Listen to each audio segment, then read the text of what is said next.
লাইখানে ফাসিলনি হর আমবাসা নতুন পলি আমচিনি খরকসানি Thani drugs রংখা police সাতাই ক্লাইও ও বড়নি নগ খরচা বড় বারা তঙ্গই তঙ্গ তে আরো নিনো ড্রাগস বানিয়া খাই তঙ্গ নে আমচিনি লুকুরনি কক্সি যেমো লাইখানে হর আমবাসা থানি পুলিশ আমচিনি লুকুরনি কক্সি যেমো মানে নাইর তুমুঙ্গ অংখরকা তে খুংসা দগার সুজাক নগ দগার সবাই হাবিনে ড্রাগস রংখা পুলিশ।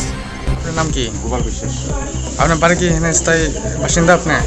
আমি এখানে থাকি না, ভাড়াতে। আচ্ছা, আজকে আপনার বাড়িতে যে ড্রাগস পাওয়া গেছে এটা কি আপনি কি লেগে পাওয়া গেছে? এটা ও তো আমার কইছে এর বন্ধুরে ওই গ্লাসের দোকানে বলে কাম করে এইরকম করেছিল। তো আপনার বাড়িতে যে যারা আসতো তারা কোথায়? তারা তো নাই, আমি অন্য পাড়ার মানুষ সব আমি তালা ভেঙে গেছি। ঠিক আছে, মানে তারা যারা আছে তারা নাই না?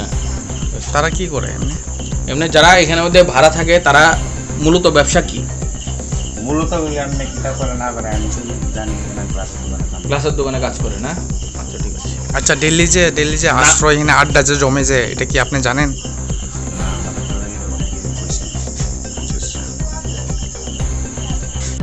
সাব ডিলার করে আর হইছে মেইন ডিলার। কোন জায়গায় এটা? কোন জায়গায় এটা আমবাসা নতুন পল্লী।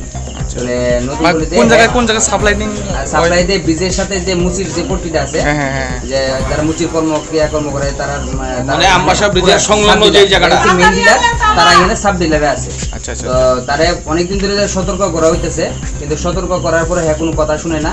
তারপরে ওই এই পাড়াতে হের বাড়ি থাকা সত্ত্বে এ আলাদা আরেকটা গোপাল, তার নাম কি গোপাল বিশ্বাসের ঘর আছে, তার ঘরের মধ্যে ভাড়া থেকে রাত্রে 12টা-1টার সময় ঢুকে এখানে ড্রাগসের মেইন ডিলার হয় এবং এখানে ডিল হয় এবং রাত্রে অনেক এখানে আসা যাওয়া করে। তো পাড়ার এটা সবাই নজরদারি করে। আজকে পাড়ার সবাই মিলে এটা ধরা হয়েছে, রিসেন্ট আজকেই ধরা হয়েছে, আজকেই খোলা হয়েছে এবং থানার স্যার তারা আছে, ম্যাডাম তারা আছে, ম্যাডাম তারা আয়া এটা দরজা ভাঙ্গিয়া তালা লক খুললে তারপর ড্রাগস পাইছে আর বাড়ির মালিককে সহকারে নিয়ে ধরা হয়েছে।